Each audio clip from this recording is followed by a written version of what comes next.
네, 안녕하세요. 여러분들의 구독과 좋아요로 이 채널이 유지되고 있습니다. 네, 영상 속도는 1.5배를 추천드리는 바이고요. 네, 이번 내용은 아무래도 미국의 금리 인상 이슈가 있었기 때문에 그 내용 좀 간략하게 정리를 하는 시간을 또 준비를 했고요.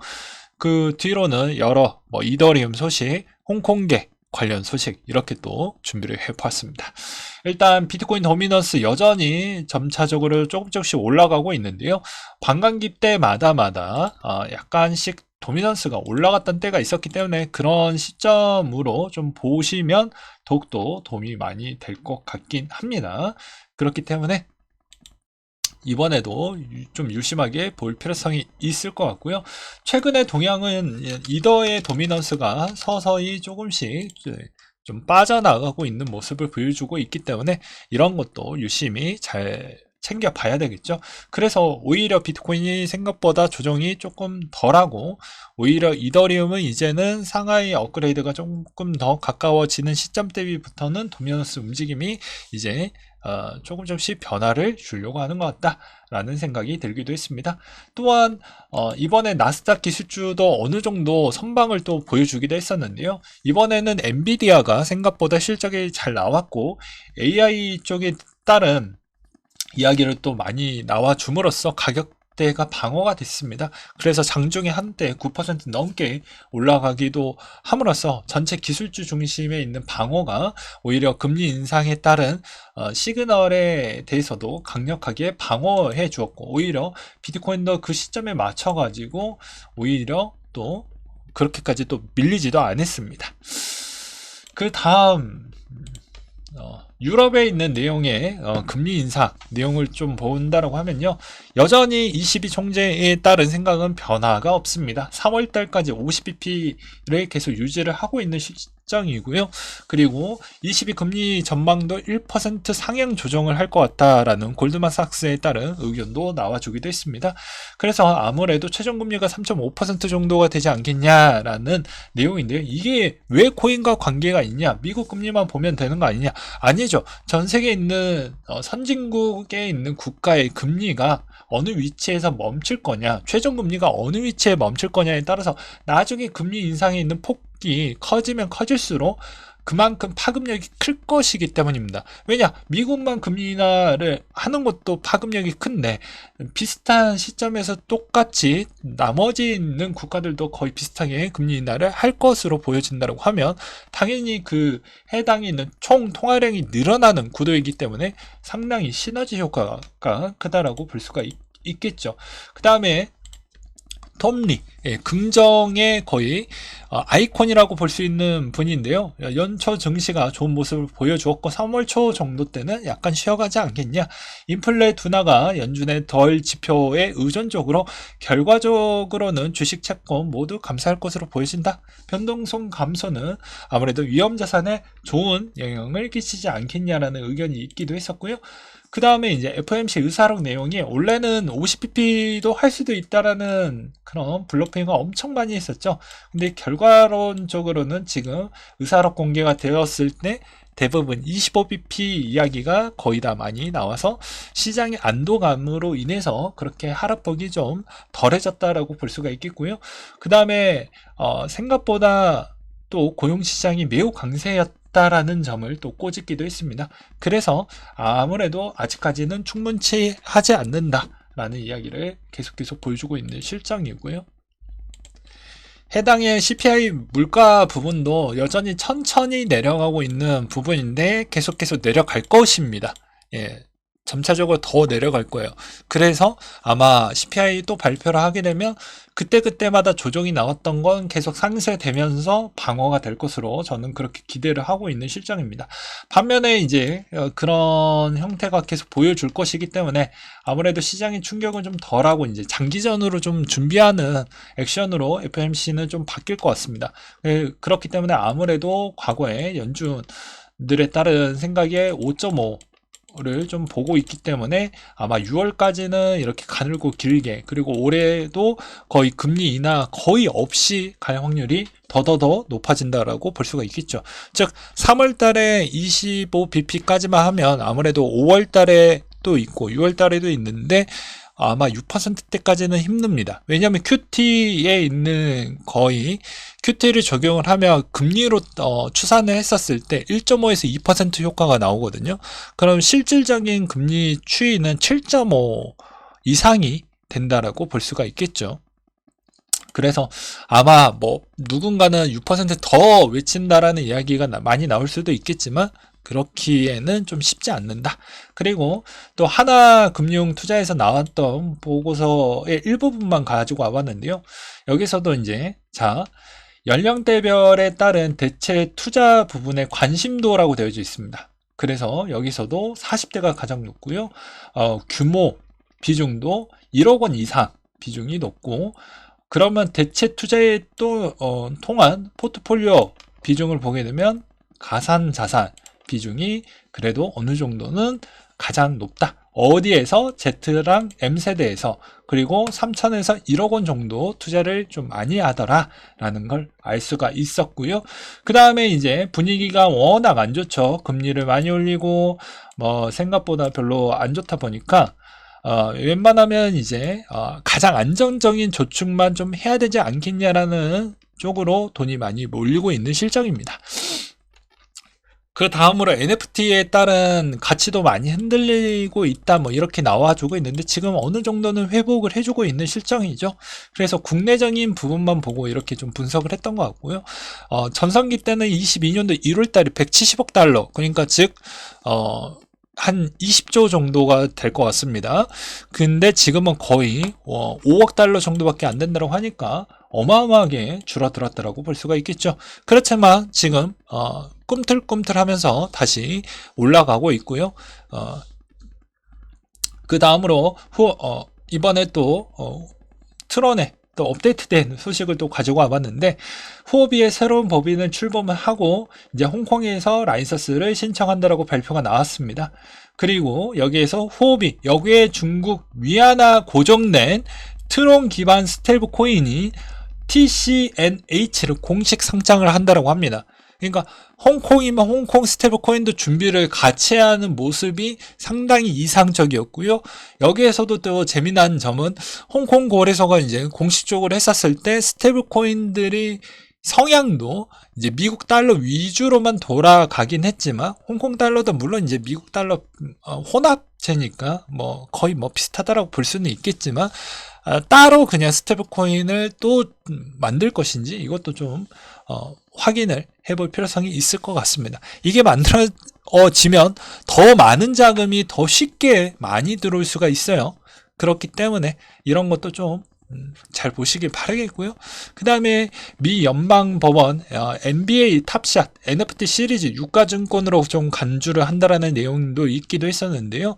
이게 좀 논란과 앞으로 우려감도 많이 나와주고 있는 실정입니다. 법원의 판결이 별로 안 좋게 나왔기 때문이죠. 유가증권에 따른 가능성이 매우 높게끔 판결이 나왔기 때문에 이런 점도 앞으로 NFT에 따른 약간의 또 고난과 역경이 또 나올 수도 있다라는 가능성이 좀 커지고 있는 실정과, 그리고 홍콩 재무장관의 예산 5천만 위안 배정을 하겠다. 23년, 24년에 홍콩 특구 재정 예산 발표에서 웹 3.0의 생태계 발전을 위해서 5천만 위안을 우선적으로 투입할 것이다 라고 나와 주었기 때문에 진심이다라는 걸 알 수가 있겠고요. 그 다음으로 아시아에서 크립토가 살아난다 라고 해가지고 나왔던 또 다른 소식 중에 하나는, 자, 크립토 인싸 아담 코크란이 홍콩 증권위원회에서 발표한 암호화폐 거래 플랫폼 사업자의 협의문에 있는 보고 요약 정리를 했는데요. 이 내용을 보게 되면 홍콩 중국의 암호화폐 접근을 돕기 위해 고안된 것이며 너무 큰 부담을 주도록 설계되었기 때문에 홍콩 증권거래소에 상장된 선물 종목에만 접근을 할 수 있다라고 되어져 있습니다. 이러한 요건에 그 어떤 거래소에도 협의문에 따라 운영하기가 거의 불가능하고요.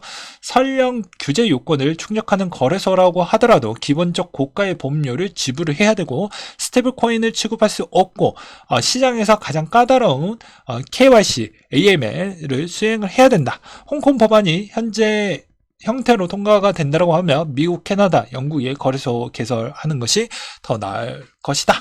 뭐 이런 내용들이 있기도 했습니다. 그러니까 이게 어떻게 보면 지금 우리한테는 일단은 기대감을 많이 갖고 있지만 어떻게 보면 한 반반 정도인 것 같다. 이 부분은 그렇게 좀 보는 것 같습니다. 그 다음으로 이번엔 바이낸스 USD 시가총액 하락에 따른 USDC 보유량이 증가를 해주고 있다라고 하는데요. 최근에는 이제 더 이상 하락을 안 하고 있죠. 네, 안 하고 있습니다. 그리고 USDC의 보유량이 증가를 했다라는 건 아무래도 이제 좀 다르게 확인을 해볼 필요성은 있겠죠. 예. 그리고 삼겹살 2만원, 김밥 8,000원 시대가 개막을 했습니다. 그러니까 노동 가치 비중이 계속해서 훼손이 많이 되어가고 있죠. 물가 때문에.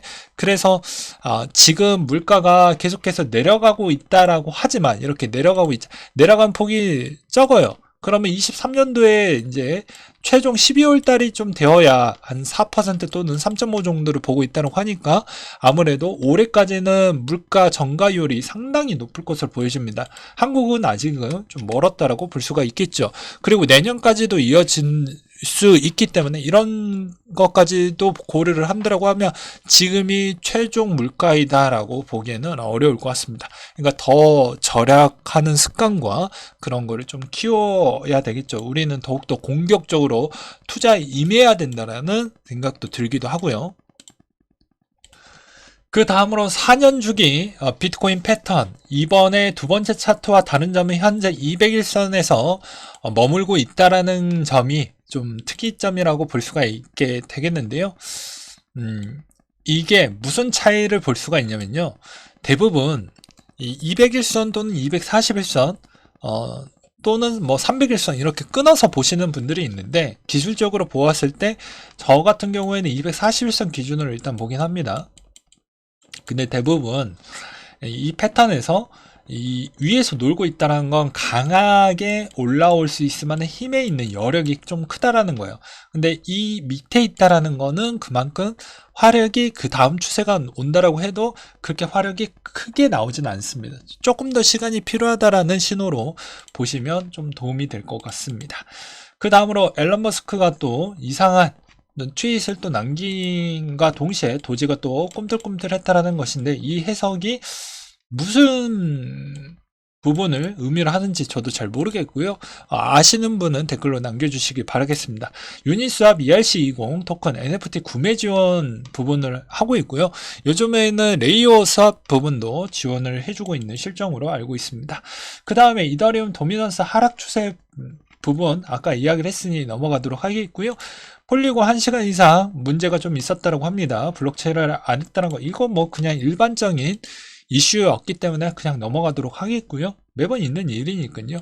그 다음에 이제 미국의 FTC가 보이저 디지털에 조사 착수를 했다라고 합니다. 업무 방해 등에 따른 혐의가 있었다라고 하는데요. 나중에 이제 보이저 디지털 파산 계획서 제출하면서 자신들의 자산을 바이낸스 US에 매각하겠다라고 명시를 해놨는데 제재나 재정적 청구권을 피하기 위한 임시 반편이었다라고 되어져 있습니다. 그러니까 여기에 또 문제가 발생을 하면 어떻게 보면 바이낸스가 인수를 또 못할 수도 있는 그런 상황도 나올 수도 있고요. 아니면 본인이 직접 들어서 포기할 수도 있고요. 좀 애매한 부분이라고 볼 수가 있게 되겠습니다. 그 다음으로는 한국은행이 기준금리 또 1.5개월 만에 또 동결을 했다라고 하는데요. 쉽지 않을 것 같습니다. 정말 어려운 것 같아요. 이 동결을 했다라는 거는 아마 6월 달까지는 환율이 더 이상 떨어지지는 않을 것 같고 아마 하반기 돼야 떨어질 것 같다라는 생각이 좀 들 것 같은데 쉽진 않을 것 같고요. 이믹스 코인원의 효자 재상장 후에 거래량 비중이 2위권까지 올라왔다고 합니다. 저번 시간에 이야기를 했으니 넘어가도록 하겠고요. 그 다음에 서클 CFO가 곧 우리 상장할 계획을 갖고 있다. 인력도 더 많이 충원할 것이다. 이런 이야기가 나왔거든요. 그래서 아마 이번에 좀 투자 자금이 일부 많이 들어왔던지 아니면 이제 상장 기일이 가까워져서 이런 이야기를 했는지 좀 볼 필요성은 있습니다. 마지막 내용은 쟁글에서 나왔던 보고서 내용인데요. 그냥 간략하게 제가 정리를 해서 요점만 설명을 드리도록 하겠습니다. 상하이 봄, 개화는 스테이킹 유동화라고 되어져 있죠. 저자는 김재씨라고 되어져 있는데요. 이 LSD의 상하이 업데이트 또다시 주목을 받게 된다라고 되어져 있습니다. 그러니까 유동 스테이킹 메커니즘 돌아가는 구도를 명확하게 이해를 하고 계셔야 됩니다. 잠깐 멈춰놓고 한 번쯤 읽어보시기 바라겠고요.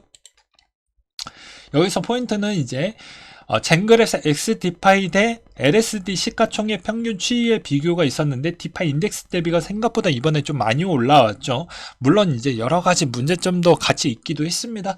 네, 아무래도 그런 영향성으로 인해서 이번에 좀 많이 올라왔는데 이제는 DPI 유동성 풀과 유동성 스테이킹 수익률 비교 추이도 어느 정도는 좀 영향을 끼쳤다. 이렇게 좀 볼 수가 있겠고요.